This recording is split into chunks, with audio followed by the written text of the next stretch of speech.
Hi friends, welcome back to our channel Praveen vlogs. మీ అందరూ ఎలా ఉన్నారు కింద కామెంట్ సెక్షన్లో కామెంట్ చేయండి. నేనైతే చాలా బాగున్నా. ఇక్కడ చూస్తున్నారు చిన్న బోర్డ్ అయితే పెట్టింది, డేంజర్ జోన్ అని. మీ అందరికి తెలుసు కదా, పుష్ప సినిమా రిలీజ్ అయినప్పుడు ఒక ఇష్యూ అయింది శ్రీతేజది. అది ఈ రోడ్ పైన అయిందనమాట ఇష్యూ అయితే. ఎందుకంటే ఈ థియేటర్ పార్కింగ్ చాలా చిన్నగా ఉంటుంది, లోపల ఒకటేసారి క్రౌడ్ రావడం వల్ల ఆ ఇష్యూ అయితే జరిగిందనమాట.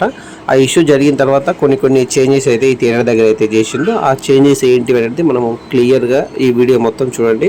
ఈ వీడియోలో నేను మొత్తం టోటల్గా క్లియర్గా మీకు చెప్తాను అనమాట. ఇక్కడ చూస్తున్నాం కదా, కొన్ని బోర్డ్స్ అయితే ఏర్పాటు చేసింది అనమాట. No ticket, no entry, Sunday 70 mm out అని ఇలా కొన్ని చేంజెస్ అయితే చేసిండు. ఇంకా థియేటర్లో చాలా చేంజెస్ అయితే చేసిండు. మనం వీడియో చూసుకుంటూ ఆ అప్డేట్స్ ఏంది, ఆ చేంజెస్ ఏంది అనేది తెలుసుకుందాము. ఇక్కడ పైన చూస్తున్నారు సండే 35, సండే 70 mm థియేటర్స్ అనమాట. అక్కడ ముందు వచ్చేసి కట్అవుట్స్ కడతారు. మన పెద్ద హీరోలు రిలీజ్ అయినప్పుడు పెద్ద కట్అవుట్స్, ఫ్యాన్స్ సంగమ మామూలుగా ఉన్నది ఇక్కడ. మీ అందరికీ అది తెలిసిన విషయమే. ఒకప్పుడు ఇదంతా బెనిఫిట్ షోల వల్ల ఇక్కడ ఫుల్ క్రౌడ్ ఉంటుంది అనమాట. రిలీజ్ రోజు వచ్చి చాలా ప్రాబ్లం వస్తుంది. చూస్తున్నారు కదా, ఇక్కడ చిన్న బ్యానర్స్ కూడా వేసినారు అనమాట. ఇక్కడ నో టికెట్, నో ఎంట్రీ, తర్వాత ఇది ఇన్ను అది అవుట్ అనమాట. ఒకప్పుడు ఈ బోర్డ్స్ ఉండేది కాదు ఇక్కడ. కొంతమంది ఇటు నుంచి వస్తుంది, అటు నుంచి వస్తుంది, మొత్తం జామ్ ట్రాఫిక్ జామ్ లాగా మొత్తం జామ్ అయిపోతున్నాయి లోపల అనమాట. ఇది చూస్తున్నారు సండే 35 mm థియేటర్ అనమాట. ఇది దీని పక్కన వచ్చేసి 70 mm థియేటర్ ఉంటుంది. లోపలికి వెళ్ళామనుకో మొత్తం పార్కింగ్ ఉంటుంది, 2 వీలర్స్ పార్కింగ్. ఇది వచ్చేసి కార్ పార్కింగ్ అనమాట. చాలా చిన్న ప్లేస్ ఉంటుంది ఇక్కడ. దానివల్లనే ఆ రోజు అంత పెద్ద ఇష్యూ అయిందనమాట. చూస్తున్నారు 70 mm సంబంధించిన కౌంటర్, బుకింగ్ కౌంటర్ అది. ఇక్కడ చూస్తుంది కదా, మనకి కార్ పార్కింగ్స్ కానీ ఇలా బోర్డులు అన్నీ ఏర్పాటు చేసి ఉన్నాడు వీళ్ళందరూ. ఒకప్పుడు ఇవన్నీ ఉండేవి కావు, డైరెక్ట్ ఓపెన్ ప్లేస్ లాగా ఎటు పడితే అటు జనాలు వచ్చేటోళ్ళు, కింద పడ్డాడు తొక్కుడే. ఇక్కడ చూస్తుంది కదా, ఇక్కడ ఇక్కడ ఆ రోజు మెయిన్ ఇష్యూ అయింది ఇక్కడ అనమాట. ఈ గేటు వల్ల తోసుకొని పోవడము, ఇవన్నీ బోర్డ్స్ అయితే ఏర్పాటు చేసిండ్రు.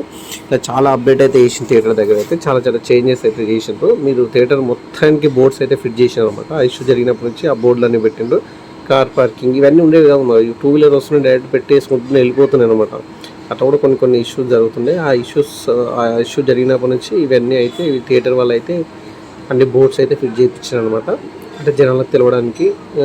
చూస్తున్నారు కదా, ఇది వచ్చేసి 35కి సంబంధించిన బుకింగ్ కౌంటర్ అనమాట. ఇది ఇప్పుడు దీంట్లో వీర సూర పార్ట్ 2 సినిమా అయితే నడుస్తుంది. ఈ లోపల వచ్చేసి సండే 70 mm, సండే 35 mm సంబంధించిన పార్కింగ్ ఈ లోపలనే ఉంటుంది. 2 వీలర్ పార్కింగ్ మొత్తం ఇక్కడ అనమాట. సండే 70 mm సపరేట్ పార్కింగ్ అయితే లేదు. సండే 35 కిందనే పార్కింగ్ ఉంటుంది అనమాట. 2 థియేటర్కి సంబంధించిన పార్కింగ్ కిందనే ఉంటుంది. మీరు రిలీజ్ రోజు వస్తే పార్కింగ్ ఫుల్ అయిపోతుంది. అది కూడా ఈ థియేటర్లో మెయిన్ ఏంటంటే పార్కింగ్ ఇష్యూ, తర్వాత ముందల ప్లేస్ లేకపోవడము, చాలా చిన్న ప్లేస్ ఉండడము, పబ్లిక్ క్రౌడ్ ఎక్కడ రావడము, ఇలా చాలా జరగడం వల్ల ఆ రోజు అంత పెద్ద ఇష్యూ అయితే జరిగింది. మళ్ళీ అలాంటి ఇష్యూలు జరగొద్దని నేను మనస్ఫూర్తిగా కోరుకుంటున్నాను. రిలీజ్ అప్పుడు కొంచెం జాగ్రత్తగా వచ్చి సినిమా చూసి హ్యాపీగా ఇంటికి వెళ్ళండి. ఎందుకంటే బెనిఫిట్ షోలకు వచ్చేసి పబ్లిక్ చాలా క్రౌడ్ ఉంటుంది, ఫ్యాన్స్ ఉంటారు. మామూలుగా మనమే కింద పడితే తొక్కేస్తారు, అంత క్రౌడ్ ఉంటుంది అన్నమాట. సో జాగ్రత్తగా వచ్చి సినిమా చూసి హ్యాపీగా ఇంటికి వెళ్ళండి. ఈ వీడియో ఇంతేనమాట. ఎందుకంటే జస్ట్ మనకు ఆ ఇష్యూ జరిగిన తర్వాత సండే థియేటర్లో ఏమైనా చేంజెస్ చేసిండ్రా అని ఒక వీడియో చేద్దామని చేసిన అనమాట. ఇక్కడ చేంజెస్ ఏంటంటే ఈ బోర్డ్స్ అన్ని ఫిట్ చేసిన అనమాట. ఒకప్పుడు ఈ బోర్డులు అనేవి ఉండేవి కాదు, కాబట్టి ఇది ఒకటి చేంజ్ చేసిండ్రు అంతే. Thank you so much friends. ఇలాగే మన ఛానల్ని సపోర్ట్ చేయండి. అట్లాగే కొత్తగా ఏమైనా చూస్తే మన ఛానల్ని సబ్స్క్రైబ్ చేసుకోండి. అట్లాగే మన ఛానల్లో కొన్ని స్కూప్ వీడియోలు చేద్దాం అనుకుంటున్నా. ఎలా అంటారో కింద కామెంట్ సెక్షన్లో కామెంట్ చేయండి.